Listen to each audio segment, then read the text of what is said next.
pronto y para comenzar esta mesa de análisis internacional de este martes 9 de noviembre de 2021. Voy a los saludos. Bueno, a quien ya escuchaban recién, Leo Harari, allí desde París. Leo, ¿cómo estás? Buen día, bienvenido. Muy bien, gracias. Aquí, pedaleando en la maquinita de aprender. Y también tenemos a Gustavo Calvo, otro de los locatarios. ¿Cómo andas, Gustavo? ¿Todo bien? Hola, ¿qué tal, Romina? Muchas gracias por la invitación. ¿Todo bien? Aquí disfrutando de esta especie de primavera media extraña, pero bueno. Seguís dándole un poco de envidia a Leo, me parece. Sí, no, aunque esté nublado acá, esos 3 o 4 grados no los quiero acá. Pero Leo, ¿estarás haciendo ahí con los descuentos ¿te queda poco para venirte o no? Claro, ya voy Bueno. por la compensación. En 3, 4 semanas estoy por allí. Muy bien. Bueno, y saludo también a nuestro invitado en esta mesa de análisis internacional, Nicolás Pose, docente e investigador en Economía Política Internacional por la Universidad de la República. Nicolás, bienvenido nuevamente. ¿Cómo estás? Un gusto. Buen día, Romina. Muchas gracias por una nueva invitación. Siempre es un gusto estar con ustedes. Vamos al primer tema que seleccionamos de esta agenda internacional, más bien regional, podríamos decir, sobre todo este primer tema, ¿no? La Cancillería uruguaya consideró que la decisión brasileña de reducir 10% los aranceles a las importaciones, sin contar con el acuerdo de todos los miembros del Mercosur, se entiende en el marco del estado actual del bloque regional, en tanto zona de libre comercio imperfecta. En su cuenta de Twitter, el Ministerio de Relaciones Exteriores añadió que esta decisión refleja la necesidad de modernizar y sincerar el Mercosur como forma de lograr una mejor apertura e inserción internacional. ¿Cuál fue la novedad? Bueno, Brasil anunció el viernes esta reducción de 10% en los aranceles a las importaciones en un intento por contener la inflación. Si bien el 8 de octubre Brasil y Argentina acordaron reducir un 10% el arancel externo común del Mercosur, la medida debía ser validada por los otros dos socios, Uruguay y Paraguay, algo que hasta ahora no se había consensuado. La medida, según explicó el gobierno brasileño, se aplicará temporalmente hasta el 31 de diciembre de 2022 y se basa en el artículo 50 del Tratado de Montevideo, que prevé la posibilidad de la adopción de medidas enfocadas a la protección de la vida y la salud de las personas. La decisión se justifica por la situación de emergencia derivada de la pandemia de COVID-19 y por la necesidad de poder contar, dice el gobierno brasileño, de forma inmediata con un instrumento que pueda contribuir a aliviar sus efectos negativos en la vida y salud de los brasileños. Recordemos, la reducción del arancel externo común a importaciones de terceros países ha sido, junto con la posibilidad de negociar individualmente acuerdos comerciales con terceros países, uno de los temas más espinosos del bloque en los últimos años. ¿Qué les parece entonces si escuchamos a Nicolás, que es el especialista en este tema? Nicolás, ¿cómo viste esta novedad? ¿Qué te pareció? Y cómo ves la reacción también de la Cancillería uruguaya. Bueno, este anuncio de Brasil de reducir unilateralmente sus aranceles de forma temporaria es un duro golpe a la estrategia del gobierno uruguayo, que ha impulsado desde ya hace un tiempo una suerte de alianza con Brasil, con el gobierno brasileño, de cara a intentar llevar un paquete de reformas hacia el interior del bloque, que son, por un lado, la reforma de la EC, que es el interés que ha propulsado el gobierno brasileño, y la tan mentada flexibilización, que es el centro de la agenda del gobierno uruguayo. Esta apuesta por esta suerte de alianza para presionar al socio más reticente a estos cambios que venía haciendo Argentina, estaba basada en una convergencia de ideas o de visiones con el Ministerio de Economía de Brasil, que impulsaba muy fuerte la reforma de la EC al interior del gobierno brasileño. Cuando decís AEC, ahí aclaremos, es arancel externo común, ¿no? Exacto, nos referimos al arancel externo común. Y que encontraba en materia de flexibilización una suerte de anuencia, al menos implícita, es decir, no tanto interés, pero tampoco una gran oposición, al menos por parte de este ministerio. Lo que sucede es que cuando pensamos a la política comercial de Brasil, tenemos que pensar la dimensión económica, que es de resorte del Ministerio de Economía principalmente, pero también tenemos que pensar la dimensión geopolítica o de relaciones exteriores de la política comercial, donde también tiene mayor incidencia el Ministerio de Relaciones Exteriores. Esto o no fue contemplado por el gobierno uruguayo, o fue contemplado, pero de todos modos se decidió apostar de todos modos por esta alianza con Brasil. Pero lo cierto es que frente al intento de bloqueo de Uruguay de reformar el AEC, a no ser que se condicionara las dos cosas juntas, es decir, que la flexibilización fuera al mismo tiempo, lo que lleva es que, bueno, que Brasil acuerde con Argentina una reducción sobre un amplio conjunto del universo arancelario muy moderada, del 10%, como tú mencionabas, y que frente al intento de bloqueo de Uruguay, Brasil decida ir por su cuenta. Brasil decide ir por su cuenta, pero con la anuencia implícita de Argentina. Vale la pena mencionar esto. Es decir, este anuncio de Brasil abarca únicamente el conjunto arancelario que había acordado previamente con Argentina unas semanas atrás.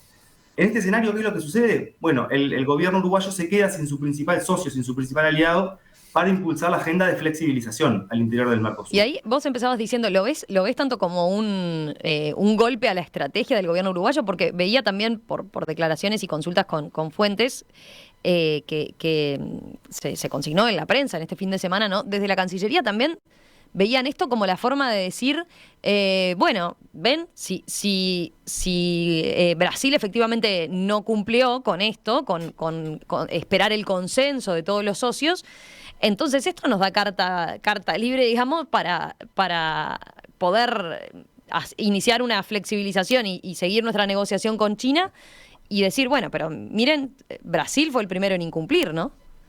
Esa es una lectura política que hace la Cancillería, que es razonable dado los objetivos que está persiguiendo la Cancillería. La Cancillería uruguaya todavía cuenta con el hecho de que Brasil no se ha pronunciado explícitamente en contra de que Uruguay avance bilateralmente. No se ha expresado ni a favor ni en contra. Llegado el momento de tomar una decisión, en caso de que las negociaciones de Uruguay y China, que son las que están sobre la mesa, prosperen, bueno, allí habrá que ver qué es lo que sucede.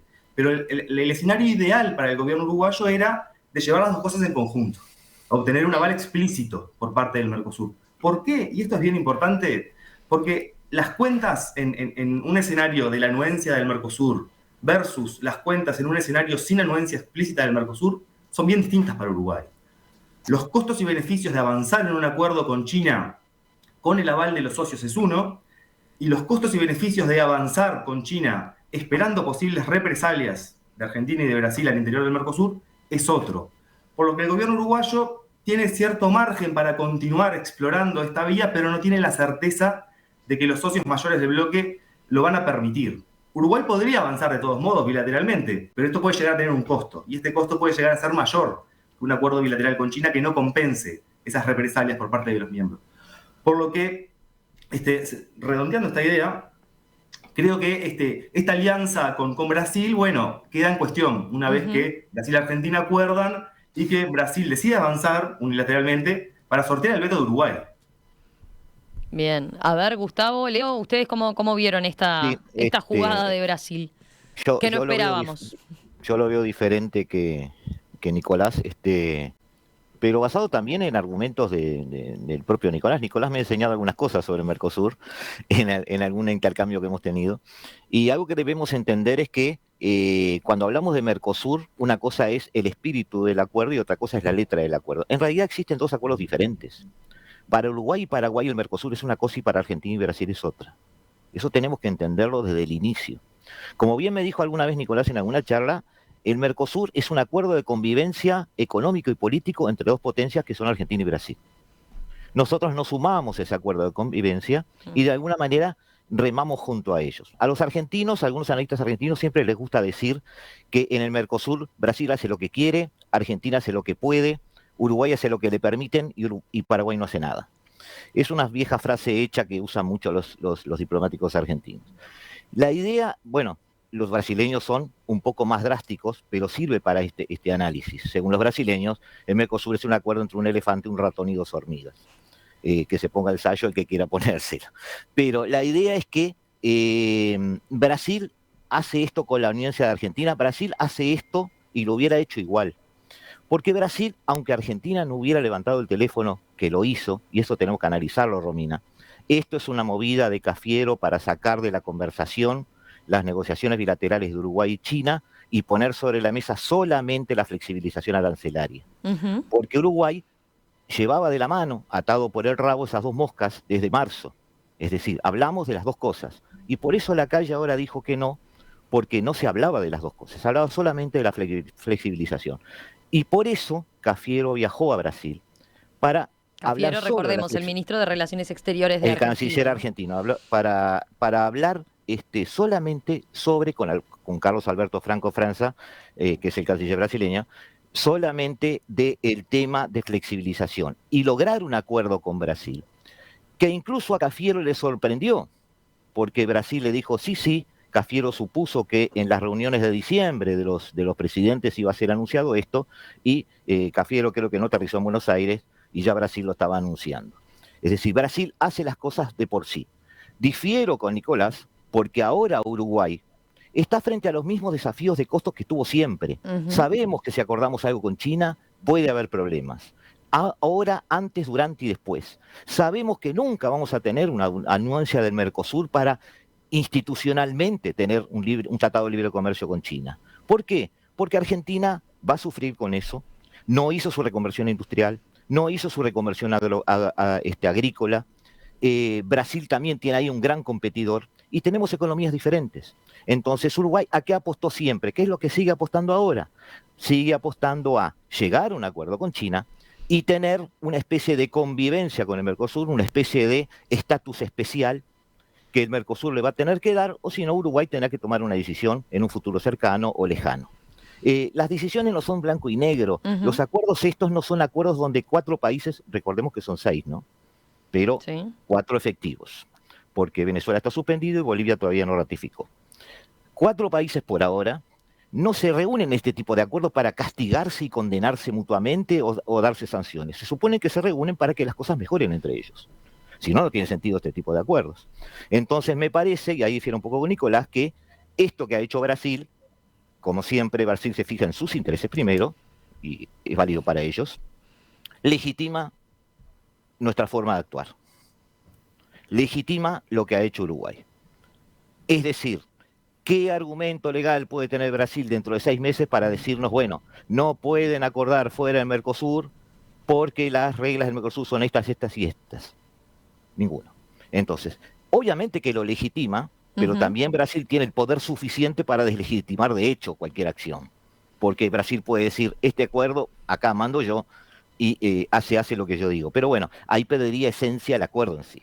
Me parece que Uruguay tiene ahora, y creo, lo estuve hablando ahora con una muchacha de la Universidad de La Plata, argentina, que tiene esa misma visión, que me dice, ahora Uruguay tiene vía libre. Por lo menos ellos lo ven así. Claro. Capaz que nos equivocamos, o sea, capaz que de alguna manera tiene razón Nicolás en el sentido de que Uruguay hubiera preferido ir por otro camino y esto le está complicando el juego. Puede ser. Yo lo que veo es por lo que menos, Brasil estaba apurado. Si no le salió del todo la jugada, de todas formas después queda con algún argumento para plantearle, ¿no? En caso de que quiera seguir esa negociación con China, ¿no? Claro, el problema de cada país es que reacciona según ha llevado adelante su economía y su perfil. ¿Ah? Argentina, entre el maíz, los vehículos motorizados como rubro de exportación, que es lo que maneja con Brasil, la carne y la soja tiene casi el 40% de sus exportaciones. O sea, Argentina con hacer los deberes con Brasil llega a fin de mes. Entonces, el statu quo es la relación ideal de Argentina. Por eso en el 2019 Alberto Fernández dijo, suspendo toda nuestra actividad dentro del Mercosur, salvo el tema de la Unión Europea. A Argentina no le conviene ningún cambio en el Mercosur, porque el Mercosur le está sirviendo para lo que ellos quieren. El 40% de sus exportaciones está justificada en esos rubros y con los autos que le arma a Brasil, llega a fin de mes. Entonces, no es nuestra situación, no es la situación de Brasil, no es la situación de Paraguay. Entonces, allí se dan ese encontronazo de intereses que hay que hurgar un poquito ahí adentro. Es político, es social y es económico. ¿Leo? Yo me acuerdo de un ex canciller uruguayo que le fue a protestar al en aquel entonces canciller brasileño porque no le avisaron que estaban haciendo una devaluación. El gobierno uruguayo se enteró por los diarios. Y sí. ¿Y cuál fue la respuesta del canciller brasileño? Dice, ¿cuándo vio usted que la cola mueva al perro? Es el perro que mueve la cola. Y ahí dio por terminada la respuesta. Es decir, ellos son el perro y nosotros somos la cola. Es una imagen más de lo que significa una alianza frágil. Pues, por otro lado, yo creo que hay una intoxicación economicista en la manera de ver el mundo. en el sentido de que la baja de aranceles tiene como objetivo aumentar la oferta de bienes importados. Son más baratos porque no tienen ni que pagar el peaje de entrar al país. Eso fue lo que argumentó el gobierno brasileño, ¿no? Para bajar la inflación, que la tienen 10 y algo por ciento en los últimos 12 meses, ¿no? Ese aumento de oferta de cosas más baratas tiende a tener el efecto de bajar los precios y la inflación. La alianza directa, las negociaciones directas de Uruguay con China también adolecen de una especie de ceguera con respecto al juego político global en el que estamos metidos.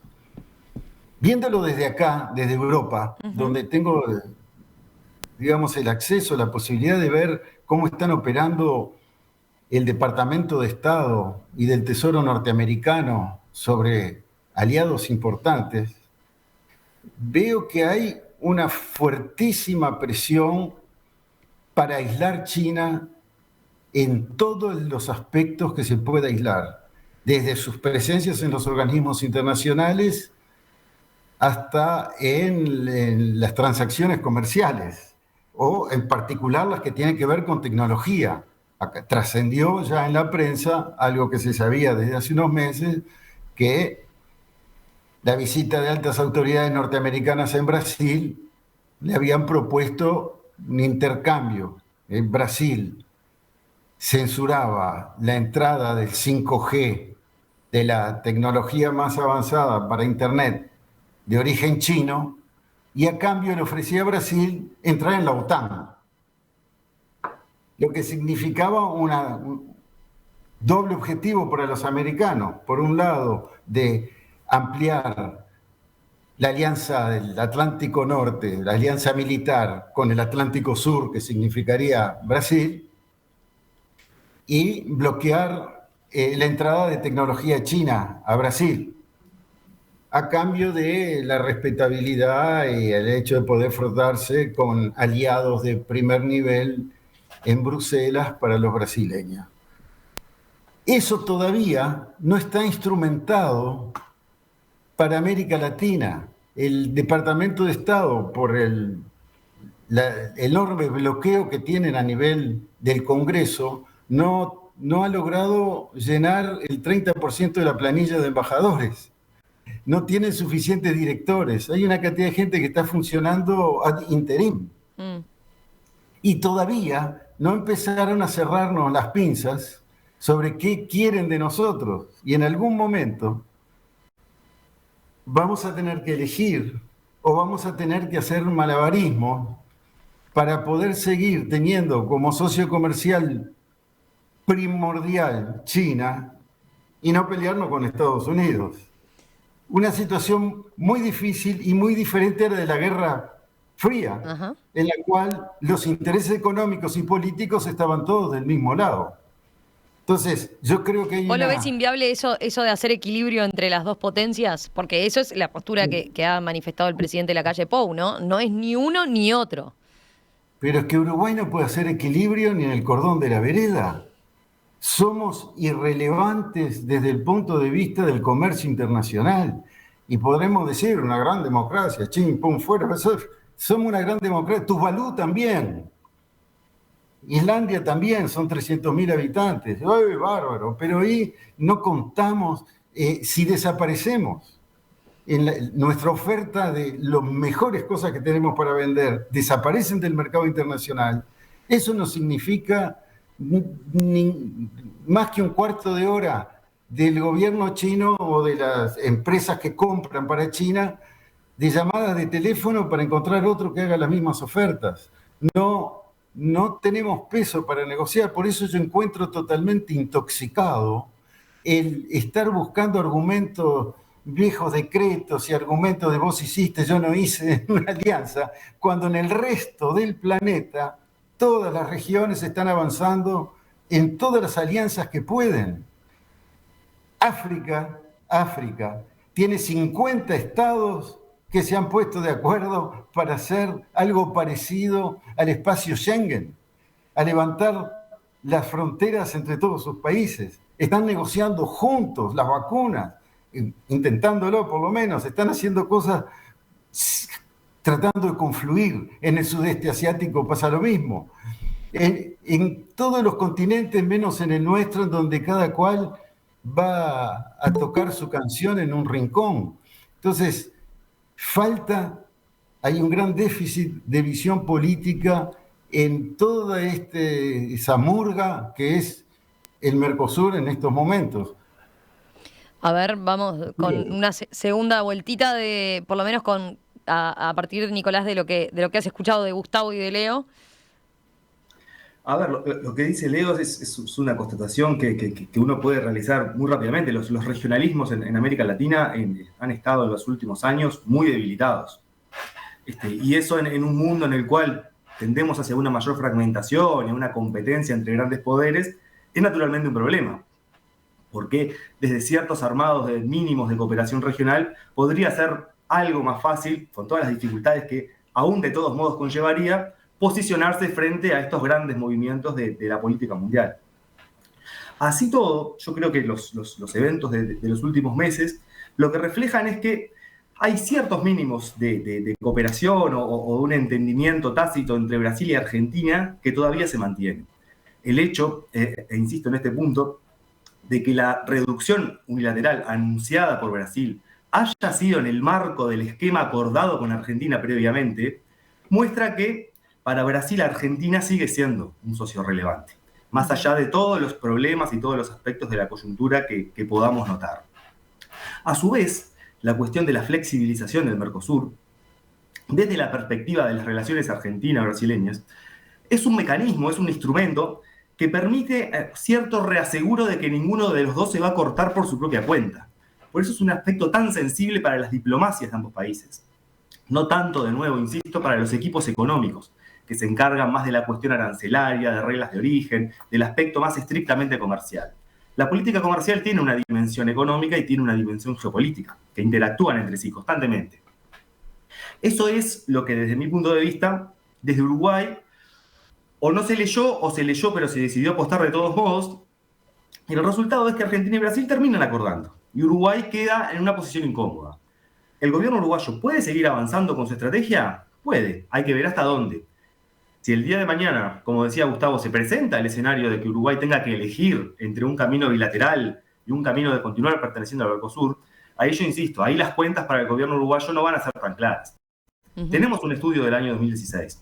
Este tema no es un tema nuevo en Uruguay. Luego del viaje de Tabaré Vázquez a China en 2016, se planteó la posibilidad de firmar un acuerdo bilateral entre Uruguay y China o en el marco del Mercosur. Y el gobierno uruguayo hizo en su momento un estudio de perfectibilidad, como lo llamamos ahora, pero por su propia cuenta. Los resultados eran bien claros. En un escenario bilateral o en un escenario del bloque en su conjunto, pero siempre con la anuencia del resto del Mercosur, bueno, las cuentas, tenemos que ver aquí los detalles, pero eran, vamos a decir, razonables. Podemos discutir de nuevo porque dentro de los acuerdos comerciales siempre hay ganadores y perdedores, naturalmente, hay toda una economía política detrás, pero vamos a decir que es un escenario razonable. Este mismo estudio concluía que en un escenario de un acuerdo bilateral con represalias de los socios mayores del Mercosur, las cuentas no cerraban. Entonces, frente a ese escenario, bueno, la decisión va a ser naturalmente más compleja. Insisto, todavía el gobierno brasileño no ha cerrado la puerta frontalmente a esta estrategia bilateral de Uruguay. Pero lo cierto es que este acuerdo con Argentina y este movimiento posterior para sortear un intento de veto uruguayo muestran que, bueno, que esta suerte de alianza entre ambos países para presionar a Argentina por reformas no era tan fuerte. Gustavo. Sí, yo sigo teniendo algunos matices. Es cierto, como dice Leo, que hay una especie de Unión Africana y que ese espacio de Schengen está en ciernes, pero todos negocian con China. Es cierto que Australia forma parte del AUKUS, fabrica submarinos de propulsión nuclear y además forma parte del Quad, realiza maniobras navales, pero China sigue siendo su principal socio comercial. Es cierto que Japón se ha comprometido a defender Taiwán esta última semana, si sucediera algo, pero China sigue siendo su principal socio comercial, es su segundo, después de Estados Unidos. Entonces, no es que Uruguay pretenda ser una potencia que navegue entre dos potencias negociando cosas, es que Uruguay puede sobrevivir perteneciendo al bloque occidental y seguir comerciando con China. Por supuesto que si Uruguay deja de existir, toda la carne que le vendemos a China se la venderá a otro. Pero mi idea no es que Uruguay deje de existir, mi idea es que Uruguay siga vendiendo carne. Entonces pienso que Uruguay está bien en hacer este intento. ¿Hasta dónde lo deja el Mercosur? Es cierto que el Mercosur puede enojarse con Uruguay, pero es cierto que, como dijo Leo, ese mismo argumento de que no podemos equilibrar ni el cordón de la vereda también hace que tampoco seamos peligrosos para nadie. Entonces, de alguna manera, Uruguay, sigo insistiendo, tiene margen de maniobra para poder negociar con China, para poder, mediante acuerdos de certificados de origen de los productos chinos que ingresen, por ejemplo, darle ciertas garantías a Brasil y Argentina de que no se va a invadir ningún tipo de mercado colateral. Y de alguna manera Uruguay le sirve. Entonces, Uruguay va a recibir también la visita, y ya la ha recibido de hecho, pero va a volver a recibir visitas de Estados Unidos para alinear todo Sudamérica detrás de sus proyectos, porque el imperio está ahora atendiendo su patio trasero, digamos. Pero Uruguay puede formar parte de eso, como Ecuador, como Perú, como Chile, como Colombia, y seguir negociando como ellos, seguir comerciando con China fuertemente. África tiene hasta puertos chinos, porque ya se han quedado los chinos con parte de infraestructura portuaria. Atenas tiene la gestión de su puerto en mano del Pireo, en mano de chinos, de 2 empresas chinas, y es parte de la Unión Europea. Entonces, nosotros, es cierto que en Sudamérica tenemos voces distintas, pero también es cierto que hoy Europa, Polonia no dice lo mismo que Hungría, no dice lo mismo que los países frugales y no dice lo mismo que los países mediterráneos. Entonces, las improntas de los países siguen estando presentes, aún en las uniones muy fuertes.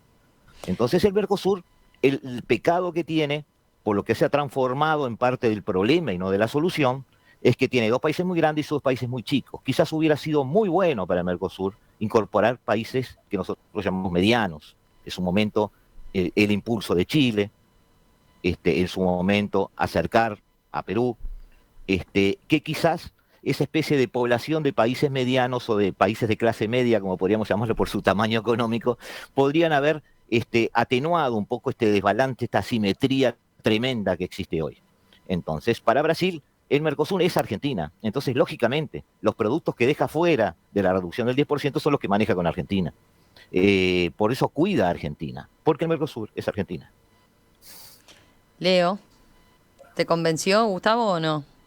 No es la intención. No, pero a ver, hay que contemplar entonces esos 2 equilibrios, básicamente. Leo hoy hablaba de cómo quedamos cómo quedamos negociando con Chile, con China un TLC, y por otro lado, cómo quedamos con Estados Unidos. Pero también se le puede llamar equilibrio a hacer un piojo comprándole a los 2. Se puede. Eso por un lado, tiene que ser. Y por otro lado es negociar con China y nuestros socios comerciales. A ver. Sí. Mi planteo es que recién se están empezando a poner los ladrillos de un orden que ya está en camino, más avanzado en otras regiones que en la nuestra, en un orden nuevamente bipolar, pero de muy diferentes características de lo que hemos vivido en la Guerra Fría. Todavía hoy no nos aprietan los tornillos, por las mismas razones que yo decía y que estamos todos de acuerdo, porque no somos suficientemente relevantes. Hoy miran a Brasil para ver cómo lo van a poder llevar, ya sea como subimperio para que dirija el barrio, o ahí es donde están trabajando con los brasileros. Ya nos va a tocar. Entonces lo que digo es que con una visión que no sea puramente de corto plazo y economicista, sino con un poco más de visión política, podemos intentar preservar las cuestiones que son esenciales para nuestro país, como el comercio con mercados gigantescos de gran demanda de lo que nosotros podemos ofrecer, y sin pelearnos con los vecinos del barrio. Eso significa otro lenguaje que el que estamos teniendo. Tenemos un lenguaje arrogante para un país pequeño. Tendríamos que tener un lenguaje más humilde y más trabajador, más de ir a seguir creando buenas condiciones para el diálogo y para la construcción, poner un poco de ingenio y de imaginación para al mismo tiempo que ganás en flexibilidad, estás dándole seguridad y confianza a tus vecinos del Mercosur que querés construir en otras cosas. ¿Qué iniciativas recientes hemos tenido de construcción de Mercosur en cosas que podemos hacer? En cosas en que podríamos estar los 4 de acuerdo, o los 6, o quien fuera. No se está haciendo casi nada. Hay arrogancia, individualismo, proteccionismo, y después tenemos un mecanismo jurídico que funciona y después dicen cosas ridículas como el hecho de que los aranceles se van a bajar el 10% para proteger la salud de los brasileños, porque como no la defienden con vacuna. Entonces, bueno, hay una cierta irracionalidad en la acción que podría hacerse lo mismo, pero dándole toda la necesaria cantidad de material político para no vender el futuro, que es lo que yo me temo que estamos haciendo. Seguimos atentos a este tema, a ver qué novedades surgen. Ahora lo próximo que está fijado es la cumbre de mandatarios del Mercosur en diciembre, mediados de diciembre. Ahí tendremos entonces todas las miradas puestas en qué pasa una vez que se ven las caras, ¿no? Y qué respuestas oficiales. A ver, Leo, Gustavo, ¿qué estás diciendo? ¿Que no se te escucha? Que cambia la presidencia pro tempore y el semestre que viene le toca a Argentina. En realidad debería tocarle a Paraguay, ¿no? Debería tocarle a Paraguay, tenés razón, no sé porque porque venía hay una de información Argentina. de prensa de que es Argentina, Sí, pero tenés razón. me confundió eso. Tenés razón. Bueno, cerramos este tema por acá, lo dejamos ahí picando. Le agradecemos a Nicolás Pose, docente e investigador en Economía Política Internacional por la Universidad de la República, haber participado entonces como invitado en esta mesa de análisis internacional. Nicolás, gracias, ¿eh? No, gracias a ustedes, siempre un gusto interactuar y compartir con ustedes. Que pases bien. La muestra Arte UI en Perspectiva es una presentación de BMW, el placer de conducir. Ayer dimos la bienvenida a quien protagoniza esta semana en el ciclo Arte UI en Perspectiva, a Gabriel Nieto Pannone. Él es el autor, y de él es este cuadro, que tenemos detrás de mí, detrás de Romina, ahí sobre el ventanal que da a la calle Florida. Un cuadro que pertenece a una serie llamada Cabezudios. Y como se darán cuenta a partir del nombre, hay un juego de palabras allí, está el cabezudo, está Dios y hay mucho más de por medio.